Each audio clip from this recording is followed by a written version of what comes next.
welcome back to another video of Tech Basics. In this video, we are going to learn how to log in New Zealand Law Society. First step is to open your browser.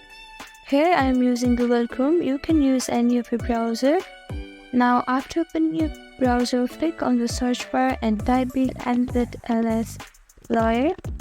Scroll down a little bit until you see this logo, or you can also find it as New Zealand Law Society. Click on it. Now it will lead you to a login page. Here you have to type in your user ID and your password. Now type in your user ID. Now type in your password. If you have forgotten your password, you can click on Forgot Password and reset your password. Now click on Login, and following this simple step, you are now able to log in New Zealand Law Society. Thank you for watching this video. I hope this video was helpful to you. Please do like, share and subscribe to our channel, and don't forget to comment down below. Thank you.